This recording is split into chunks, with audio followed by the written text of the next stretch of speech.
An AIRBNB owner is suing the state of Pennsylvania for property management, and Bright MLS has a new off MLS policy. Tune into Toole Time right now.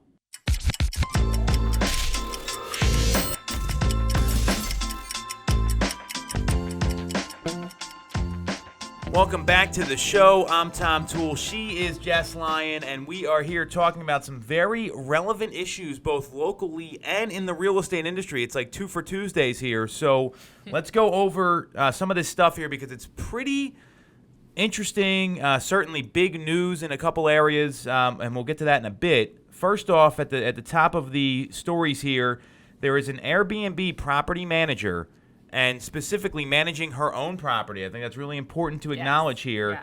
Yes. She was accused of violating law and asked the PA Supreme Court to weigh in on what she calls the gig economy or online communities. And what was happening here, when you read through this story, she was accepting a fee for finding tenants short-term for vacation rentals in the Poconos. Mm-hmm.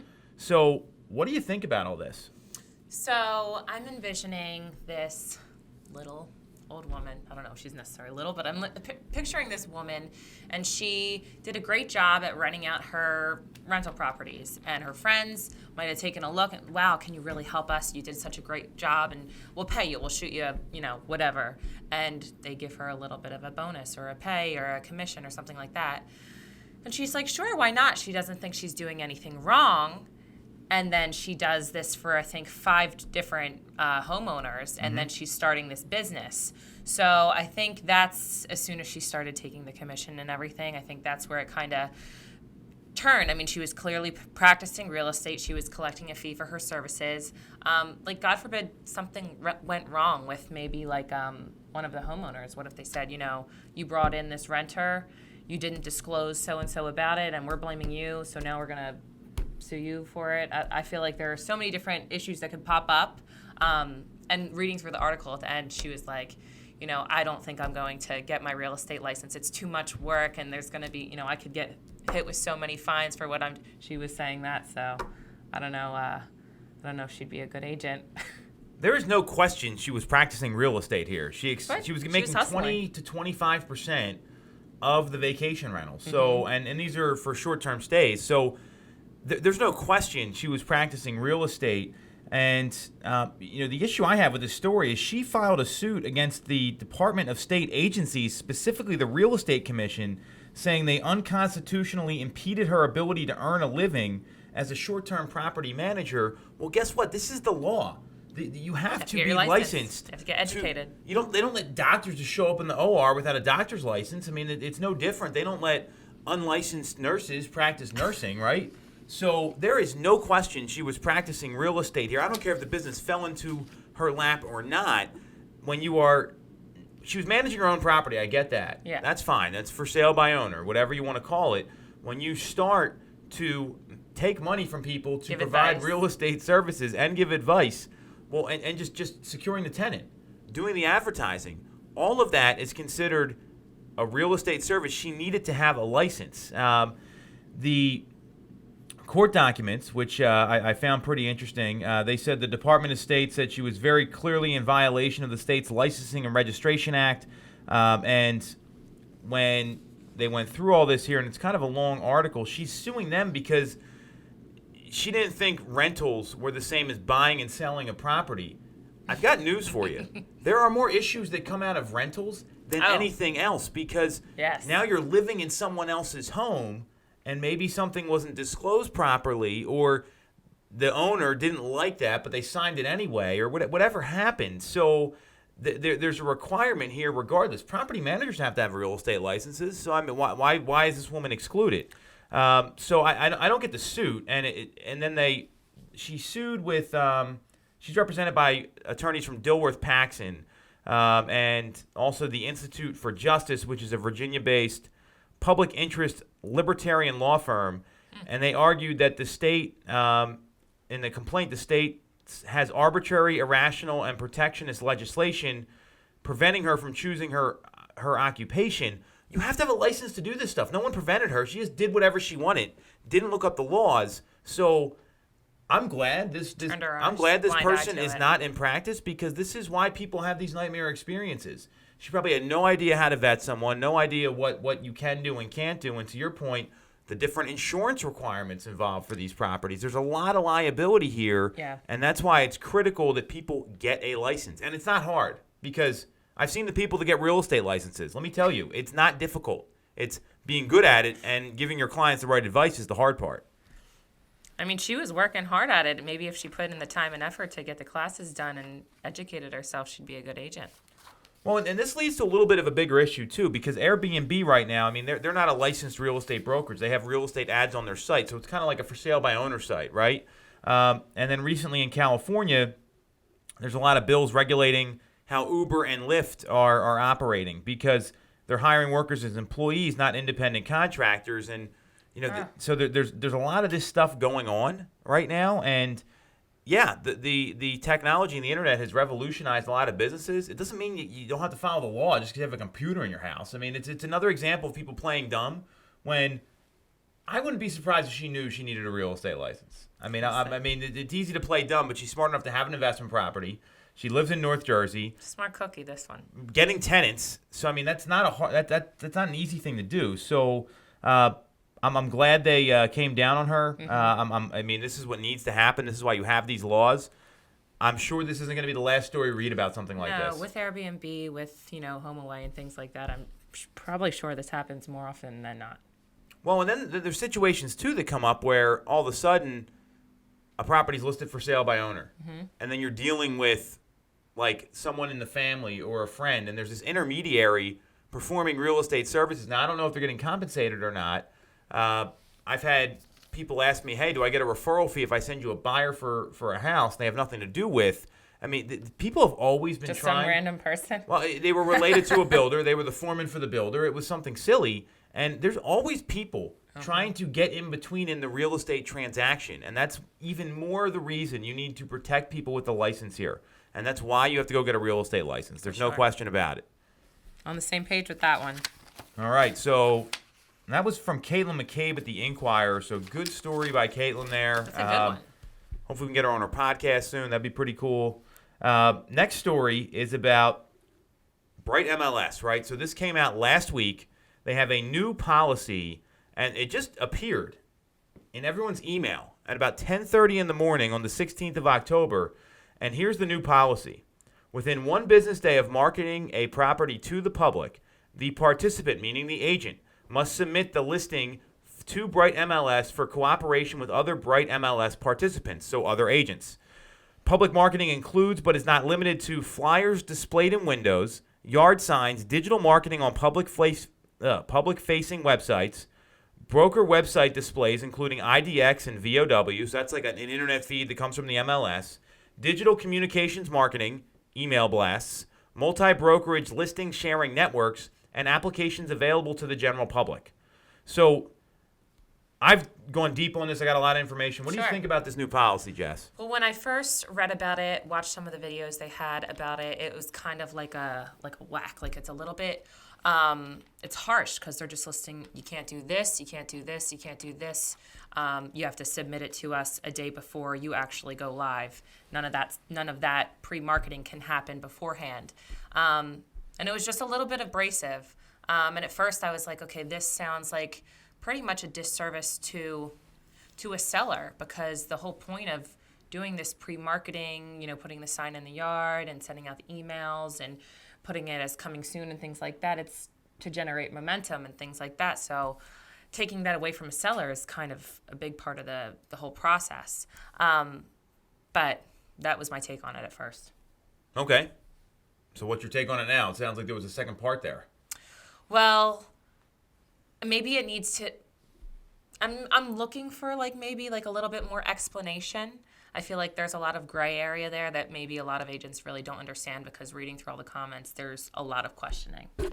Sure. So I got on a conference call with John Coyle, the chairman of the executive committee he's down in Maryland for Bright, and there's a private Facebook group, and to say this put people up in arms is an understatement. To get added into that. I'm sure you're in there. There was 969 comments on the initial release. So 969 comments. So people were kind of up in arms. There's no question about it.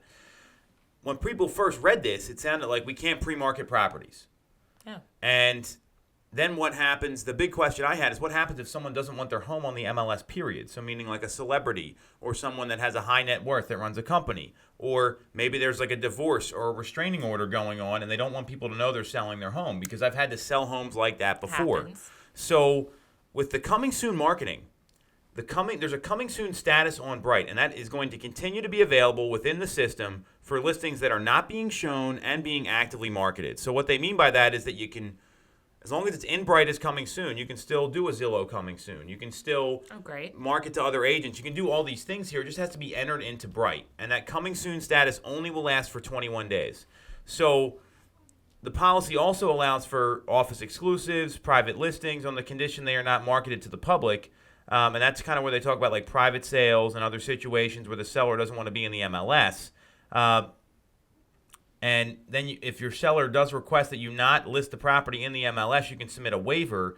And any listing where the seller decided to not market the property through the MLS are subject to the new office exclusive policy. So you can only market to the people in your office. So not really a high upside there. So the pre-marketing you can absolutely do. You just need to have the home listed in Bright as coming soon. So that's a simple solution there. I don't see that really hurting, because when you're on coming soon in Bright, it doesn't get disseminated to the other websites anyway. So, and most agents, they just put the home on the MLS to begin with. They don't do all that other thing pre-launch that statistically will get you more for your home. There's no question about it. Right. It'll sell quicker. You'll get more, and it's only about 13% of the listings in Bright are coming soon right now. So that's not so much of an issue as the latter, which is someone that doesn't want their home in the MLS for a privacy reason. Well, you have to put it in the MLS. That's what this says right here. You can opt out of the. What are they supposed to do? Just you can opt out of an IDX themselves? feed. That's the point. They're either pushing you to someone who's a non-MLS participant, or they have to sell it on their own. So they're not really supporting their members there. So to me, that's the bigger issue that's with this, because a waiver could easily be designed for this to be signed up. I don't see that being a problem at all. Sure. Like, let's say it's a professional athlete or someone that's getting divorced. They don't want to know the person they're divorcing. They bought or sold the property. I mean, I'm not here to get involved in that. We're here to. But it happens. It happens all the time. Or like a restraining order. I mean, these things are. And to say, well, that person has to be an agent. What if they have a friend that's an agent? Yeah. What if the person they have a restraining order against is an agent? I mean, you don't know. I mean, there's some crazy realtors out there. I mean, it could be anybody. So that makes a lot more sense, though. So I don't think it's a bad policy. What's clear to me, what they're trying to combat are a couple things. We talked about it a few weeks ago on one of our episodes. Compass coming soon, right? Yeah. That's one of them. Redfin, what they're trying to do. Zillow to a certain extent, because Zillow has like their instant offers and all that stuff. And then what I would also say is that how many times have you seen the home where it's been on the market a day and the same firm co-opts the sale It's gone. and there's no You didn't even photo, have an no opportunity. comments or anything else? Yes. And that's obviously that to me is very clearly what they're trying to do. Targeting. We've had situations here where I don't see how that benefits the seller at all. We've had people on our team that said, "Hey, I got someone for this property. Can we get in early?" And I say, "No." Showing start. I mean, I've the experienced answer this. is very clearly no. The showing start on Friday, and that's what. Obviously, I get the integrity behind this here. What I would say failed is the messaging was really poor. It was. I feel like you said they sent out. Well, Stacey sent out a message, and she was like, "Did anybody see this?" So we saw it, and we were like, "Okay, what's going on?" And then as you read through the videos or watch through the videos, things like that, it's not very clear. So that one-on-one call was pretty helpful. Well, I give John a lot of credit because he got on the call with myself and Scott Compa. That's awesome. And we'll actually be putting that out in a different piece of content here. So, John, thank you again for doing that, because Thank you. This is obviously a pretty controversial thing. Yeah. And you cleared up a lot of questions from two people, because we both run teams. Between the two of us, I think we're going to sell about 600 homes this year or something like that. The point is, we're not people that just fell off the truck. We're trying to understand this, because you really have two options when something like this rolls out. Wow. You can bitch and complain about it and throw your hands up in the air, or you can embrace it Which is and what pivot. a lot of people were doing. Well, embrace it and pivot and work with the policy to still benefit your customers, because the coming soon campaign or the pre-launch campaign has a lot of value. There is no question there. I mean, that's something, and not enough agents do it, if you ask me. So at first, It's not as scary as we all thought. But sure. and the messaging. So Bright, if you're watching this, and I hope you are, you might need to work with your marketing department a little bit on how to message us a little better. Yes. Because now that it's clear, a little softer. I am confident all these 969 comments would have been down to like, well, maybe like 500 because people are still bitching and complaining. Yeah. But it would have been That'll less. Always be there. So cool. I don't have as much of an issue with it. There's going to be those one-offs. And again, I don't know how you can design a policy that's going to really do that. I've had to sell a home off MLS before because the seller was an agent and he didn't want all his agent friends knowing that he listed with us. And it hurt the sale of it from a marketability standpoint. Mm-hmm. And that's okay. That's what he chose to do. I told him the downfalls there. That's the seller's choice, right? The issue with that is Bright would have made me put that in the MLS. Right. And we didn't have to do it in that particular instance. We'll see what kind of happens, which direction they go in. Yeah. So I mean that's the issue. So maybe there's like a submission form or a waiver or something that can be signed. I mean I'm looking for solutions. Did he talk about that on the call? They're open to feedback, is what he said. Okay. So that's good. I know a lot of people say that, so who knows? Glad we'll see we're clear what on happens. It. Awesome. Thank you. What do you got for motivation, Jess? So I was talking to my cousin the other day, and he likes to do a lot of show writing, playwriting, things like that. And he told me one of his favorite inspirational quotes.